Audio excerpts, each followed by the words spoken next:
Idolatria. Este é o assunto deste vídeo. Dizem que o Brasil é um país cristão e que grande parte do percentual da nossa população ou é evangélica, ou católica, ou espírita e os congêneres, ou seja, religiões que teoricamente baseiam-se na Bíblia. Mas o Brasil é um país extremamente idólatra. E a questão é, a Bíblia apoia a idolatria? Será que Deus permite ou gosta ou não liga que a pessoa seja idólatra? O que diz a Bíblia nesse sentido?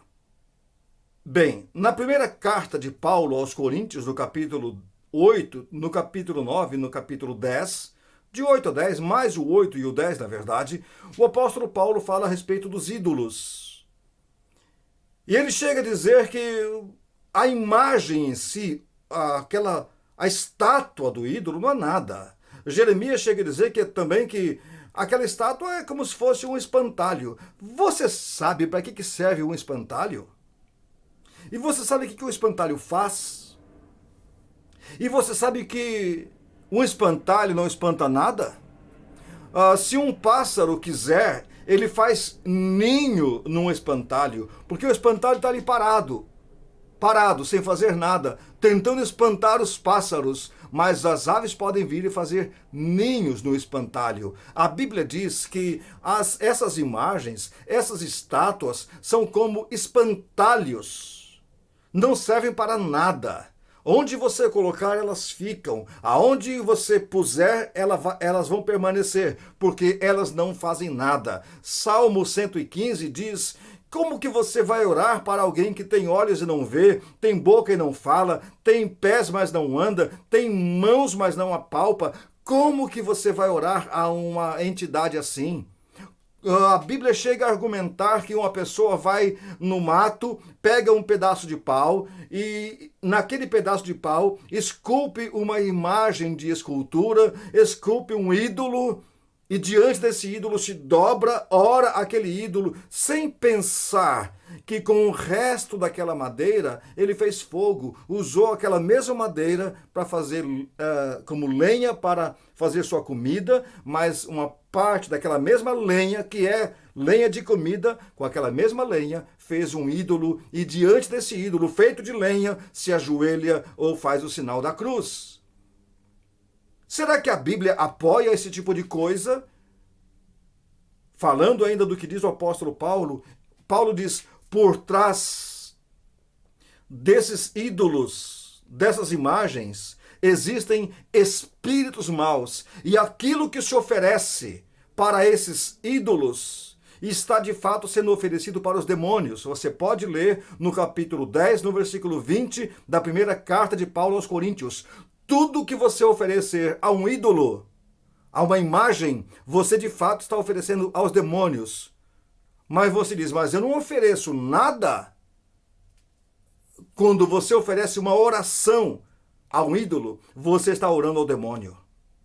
Ah, mas eu só oro a Deus, eu só oro ao meu santo fulano e santo fulano. O santo a quem você está orando não está ouvindo você. Aquela pessoa, Santo Antônio, São Pedro, São Paulo, essas pessoas estão mortas. E a Bíblia diz que nós não devemos orar aos mortos. Não devemos consultar os mortos. Em que os mortos vão ajudar você agora? Em nada. Mas você tem sido enganado. Essas igrejas têm enganado você. E enganado milhões de pessoas, dizendo, não, isso aqui na verdade não é idolatria. Isso aqui é como se fosse uma representação. Daí mostra aquele santinho e diz, você não carrega na sua carteira a foto de sua mãe ou da sua esposa? Você não tem foto do seu filho? Ou da sua filha? Então, isso aqui é como se fosse apenas a foto daquele santo. Mas você faz oração à sua mãe? Você pede milagres à sua mãe? Você faz rezas a seu filho? É mentira esse argumento de que aquele santinho desenhado ou pintado é apenas a foto daquele santo a que representa. Não é, não. A Bíblia diz: não farás para ti imagens de escultura. Não as adorarás, nem lhes darás culto, porque todo que fizer essas coisas é maldito diante de Deus. Êxodo capítulo 20, nos 10 mandamentos. Deus proíbe claramente, categoricamente a idolatria. Deus proíbe categoricamente que se ore a santos. Você não precisa orar a santos, seja qual santo for, o santo da sua devoção. Mas você vai dizer: mas um dia eu fiz uma campanha, um dia eu orei e recebi a graça. E tantas pessoas recebem graças. Eu mesmo já fui à Aparecida, eu entrei lá, eu vi as coisas de tantas graças alcançadas, e as pessoas dizem: mas eu recebi. Existem duas coisas, ou três, com relação a isso. Primeiro, às vezes a pessoa pede com fé, sinceramente, e Deus, por sua misericórdia, concede. Segundo, existe o lado maligno, que ele quer enganar as pessoas. Ele quer que as pessoas realmente acreditem que receberam de Deus, quando não foi Deus que fez aquilo. Terceiro, existe o charlatanismo. Então, por que ficar se enganando? Deus não admite a idolatria. Deus não aceita que se ore a santos. Você olha na sua Bíblia, se você tem Bíblia em casa, Isaías 42:8 diz assim: eu sou o Senhor, este é o meu nome, a minha glória, pois, não darei a outrem, nem a minha honra a imagens de escultura. Deus é contra as imagens de escultura, porque ele sabe que por trás dessas imagens existe a mente maligna perversa que quer levar você a pensar que está cultuando a Deus, quando de fato está cultuando ao maligno. Em Jeremias 44, o profeta quase pega as pessoas pelo pescoço, dizendo: parem de adorar esse ídolo. Naquela época, o ídolo, aquele a quem eles adoravam, chamava-se Rainha do Céu. Não é um título muito conhecido por nós hoje? Quem no Brasil é conhecida como Rainha do Céu? Você acha que isso é novo? Isso é antes de Maria. 8 séculos antes de Maria, 6 séculos antes de Maria, já existia um espírito maligno chamado Rainha do Céu. E as pessoas adoravam essa Rainha do Céu, ofereciam coisas a ela, cantavam a ela, oravam a ela, faziam campanhas para ela, e tudo em prol da Rainha do Céu. E Jeremias vem, mandado por Deus, e diz: parem de adorar essa Rainha do Céu. E o povo parou por um tempo, mas depois que o povo parou, eles começaram a dizer: desde que deixamos de adorar a Rainha do Céu, a nossa vida foi para trás. Olha o que aconteceu. As pessoas começaram a acreditar que quando pararam de adorar a Rainha do Céu, a sua vida regrediu. E disseram: não, nós vamos sim voltar a adorar a Rainha dos Céus, porque quando adorávamos a Rainha dos Céus, nós íamos bem. Olha que ponto o povo chegou. Achar que vai melhor adorando um ídolo do que adorando ao Senhor. Achar que vai se sair bem quebrando as leis de Deus, se você adora, se você se dobra, se você se benze diante de qualquer imagem ou em nome de qualquer santo, você está praticando idolatria. E isto é clara e veementemente proibido pela Bíblia. Não pense que você, por estar com boa atitude, não pense que por você ser uma pessoa boa, Deus vai levar isso em consideração. Não, isso é uma coisa desprezível, abominável diante de Deus. A Bíblia chega a dizer em Apocalipse que na vida futura os idólatras não terão participação. O idólatra não entra no reino de Deus. Quem é idólatra fica fora, porque está praticando coisas completamente reprovadas por Deus. Orar aos santos. Por que alguém oraria ao São Fulano? Se nossa oração deve ser única e exclusivamente a Deus. Eu sei que você vai dizer aquilo: não, pede à mãe que o filho atende. Esse argumento que os padres usam é absurdo, porque a Bíblia diz: existe um só mediador entre Deus e os homens, É Jesus Cristo, não é Maria, não são os santos, não são os anjos. Se você pode falar com o presidente, por que você falaria com o deputado? Se você pode falar com o prefeito, por que você falaria com o vereador? Se você pode falar com o seu pai, por que você falaria com o empregado? Se você pode falar com a fonte da vida, por que você oraria a quem está morto? Não caia nesses argumentos desses idólatras de plantão, de que no final das contas dá tudo certo. Não é assim. Deus reprova. Se você está se conduzindo dessa maneira, saiba, está andando de maneira como Deus não se agrada. Eu sei que parece chocante ouvir isto, porque as pessoas foram criadas nessa religião, foram criadas com esses conceitos. Nós precisamos saber que Deus não se agrada disto. Não é o fato de que meu avô fez, minha avó fez, meus pais, meus antepassados todos faziam, não é porque eles faziam que está certo. Não é porque muita gente faz que está correto. Não é porque apareceu na televisão que está certo. Não é porque uma pessoa boa pratica que está certo. Existem muitas pessoas boas, mas ainda assim enganadas. E existem muitas pessoas que parecem boas e são enganadoras.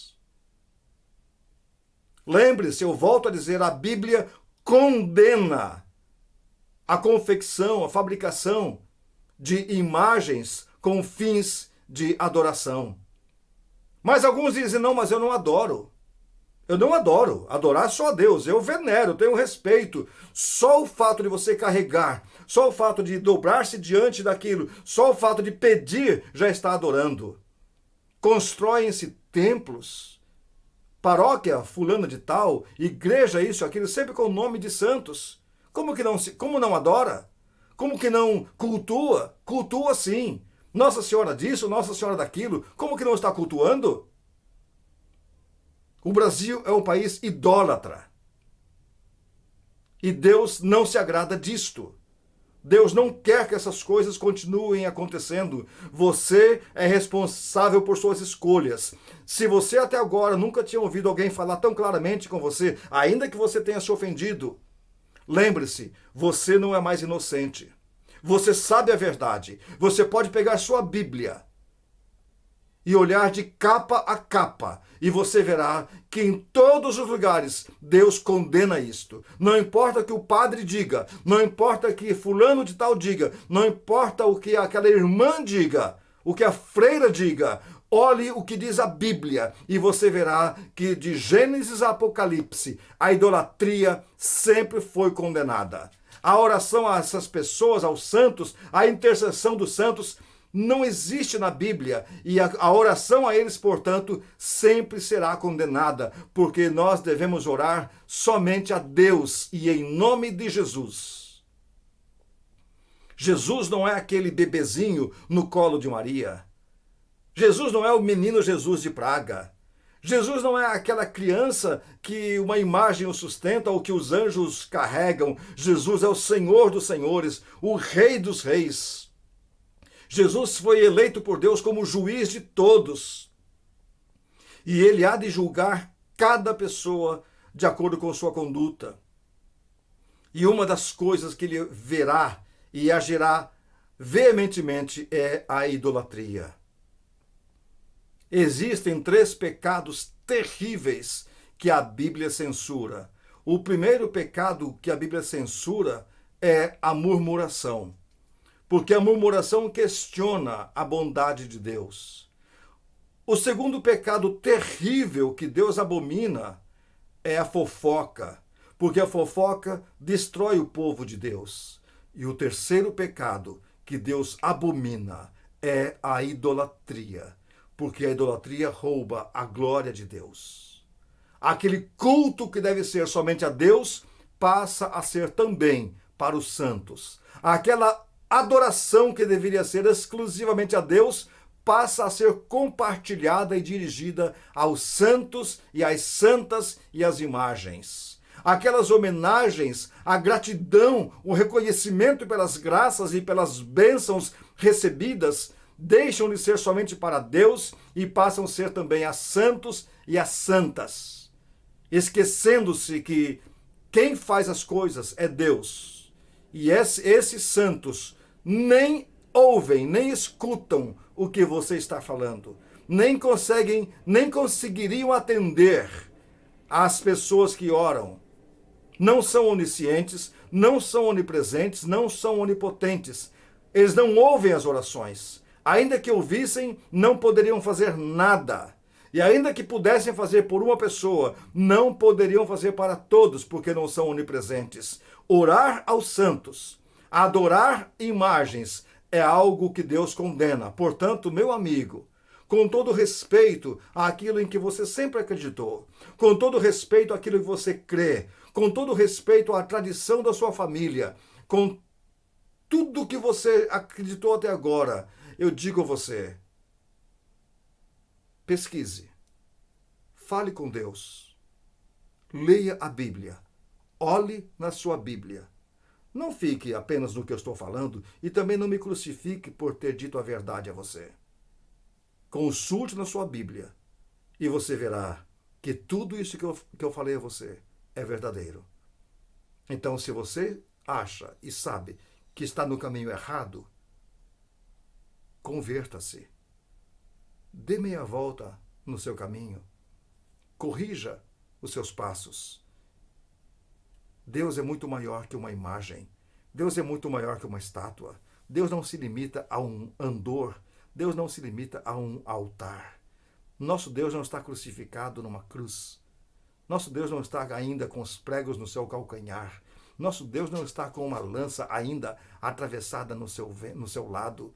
Nosso Deus não está ainda com aquela coroa de espinhos na sua cabeça. Nosso Deus não é um Deus sofredor, um Deus derrotado, um Deus vencido. Nosso Deus não é ainda uma criancinha no seu presépio. Nosso Deus não é um ser ainda carregado por sua mãe. Nosso Deus é Senhor dos senhores, Deus dos deuses, Criador de todas as coisas. Você não precisa orar aos mortos se você tem à sua disposição o Deus da vida.